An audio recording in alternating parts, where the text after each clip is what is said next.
Sa mga baguhan pa lamang po at hindi pa naka-follow, ay huwag po kalilimutang i-click ang follow button at mag-subscribe na rin dahil malaking tulong ito para sa buwanang pakape at pabigas natin.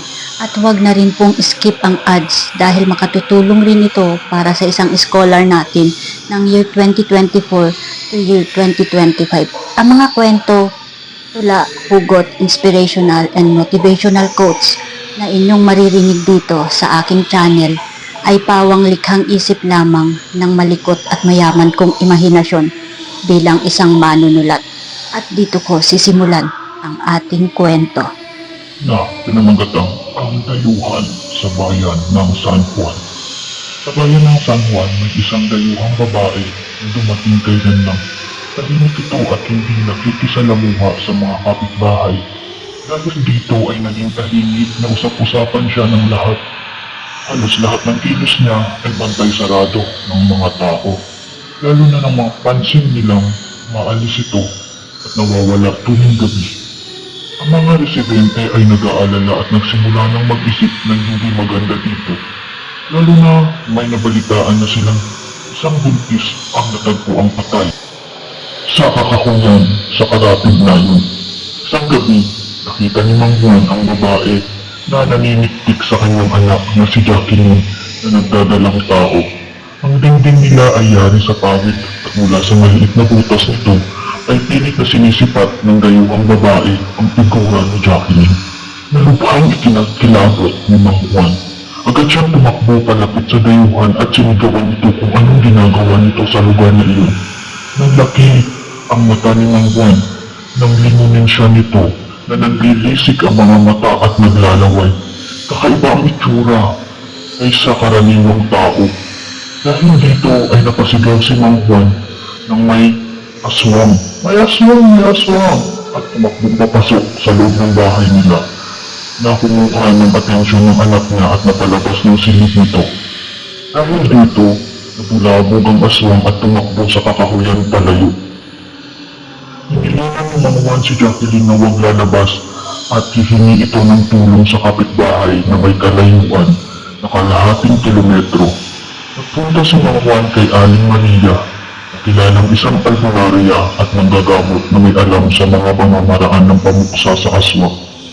Inisingba rin niya ang ilang kapitbahay upang sumama sa kanila ang mga kalalakihan upang puksain ang aswang. Nalukod nila ang kagubatan at wala silang nakita, kung kaya't nagabang na lamang sila sa kubo nito at doon pinaghandaan kung paano pupuksain ang aswang. Nakaabang sa may kalahating katawang pang-ibaba si Aling Maria habang may hawak na papel pang orasyon, rosaryo at asin. Habang sila Mang Juan at ang ibang mga kalalakihan ay nakahandang makipaglaban, liklik ang mga itak at mga kawayan na may tulos, ay lakas loob silang nakapaligid sa kubo ng kakaibang nilalang na iyon.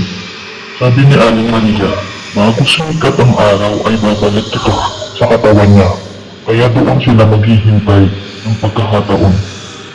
Ang huwag nilang hayaan makalapit at makabalik ang aswang sa kalahating katawan niya hanggang tuluyan ng sumikat ang araw. Dahil ang liwanag ng bagong umaga ay simbolo ng bagong pagbibigay buhay ni Kristo sa lahat ng mga nilalang na mananampalataya sa Kanya. Ito ay simbolo ng pagbabautismo at ang aswang kalaban ng liwanag, kung kaya't ikamamatay nito ang sikat ng araw mula sa langit.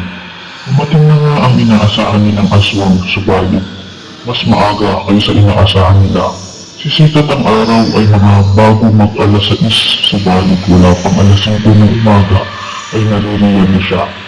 Naririnig na nila ang pagaspas ng mga pakpak at maging ang ikit nito mula sa malakas ay papahina na nangangahulugan lamang na malapit na siya dahil katulad ng mga saling kaalaman ay mas malakas ang tunog ng aswang kapag malayo pa, subalit matakot ka na kapag ito ay mahina dahil isa lang ang ibig sabihin nun, nasa paligid mo na siya at isang urat mo lang ay hindi mo mamamalayan na hawak ka na niya. Nataranta ang lahat at sibat dito, sibat doon ang ginawa nila. Upang hindi makababa ito, malakas ang ingay na nilibigha ng bagwis at tutungan ng galit na mayroong halimaw. Habang si Aling Maria ay pawisan na sa takot habang nag-oorasyon at nakaamba ang mga kamay, may hawak ng rosaryo at asin sa may baywang ng kalahating katawan ng aswang. Ibubuhos na dito ang asin at ang rosaryo upang sa gayon ay mahirapan siyang magkadugtong muli. Gayunpaman natatakot siya dahil kung malakas ang puwersa ng aswang ay maaari itong mabigo sa naiisip na paraan paano ito mapupuksa. Pagod na ang lahat sa pakikipagbuno sa itim na nilalang. Natuloy ng babae pero napakalakas nito. Sapat upang isarya sila isa-isa. Tamaan naman nila ito ng sibat at utak. Subalit, bakit kahit nasusugatan ay bakit nila hindi ito ganoon nasasaktan? Dahil nagagawa pa rin itong lumaban. Sumigaw si Aling Maria, kaunting tiis na lang at malapit ng sumikat ang araw.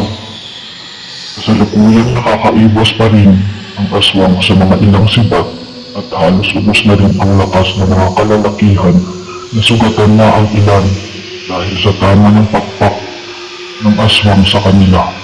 Ang iba ay nagagawa pa niyang makalmot ng kanyang mahahaba at matatalim na mga kuko. Subalit isa lamang ang hindi niya magawa ang makalapit sa kanyang kubo. Isang mabilis na pataas na paglipad ang ginawa ng aswang at sabay tago sa malalaking puno na naroon sa dilim ng kagubatan. Dahil doon, hinahintakutan ang mga kalalakihan nang biglang lumabas ang aswang at ngayon ay nagaling at nakuha niya si Mang Juan. Pilit lumalaban si Mang Juan at itinatarak ang hawak na sibat at itak sa malakas na halimaw. Inilipad siya nito at pataas at sabay tinagat sa leeg at sabay biglang binitawan pababa. Nagdusay sa harap ng lahat ang duguan at lasog-lasog na katawan ng matanda. Naghintakutan lalo ang lahat. Pero hindi sila nawalan ng pag-asa dahil nakikita na nilang sumusunod si Haring Araw. Patuloy ang pagsabat nila sa ganoong paraan lamang upang hindi ito makababa at hindi sila madali.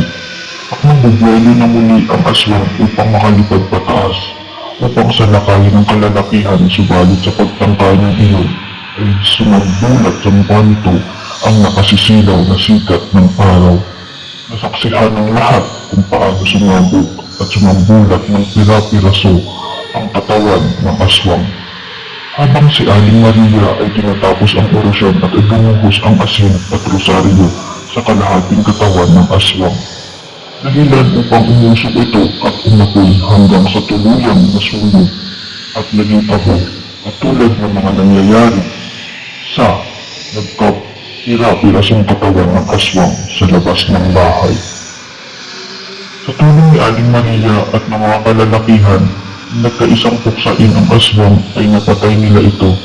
Subalit, nagdalamhati si Jacqueline sa pagpanaw ng kanyang ama. Ngayon ay ulang lubos na siya. Laking pasasalamat naman ang asawa niyang si Eduardo na galing sa Maynila at doon nagtatrabaho. Ngayon naman ay nagpasalamat ang lahat sa pagkakaisa ng magkakapitbahay upang mapatay ang salot. Iniibig si Mang Juan na bayani para sa kanyang mga kabaryo at karatig bayan. Higit ay para kay Jacqueline at Eduardo. Nagbalik ang kapayapaan sa bayan. Mula noon, ang bayan ng San Juan ay naging ligtas at ang mga residente ay nakakapagpahinga na ng maayos. At dito po nagtatapos ang ating kwento. Kung may mga kwento po kayo na gusto ay comment down below guys kung anong mga genre at mga korte ang gusto nyo. Gagawan ko po ng kwento at ako na po mag-aayos at mag-edit. Marami pong salamat at patuloy lamang po kayo tumangkilik sa aking channel. Maraming salamat po. Ito po, si Rowena, ang pumarupok ng masa, ang inyong kahugot.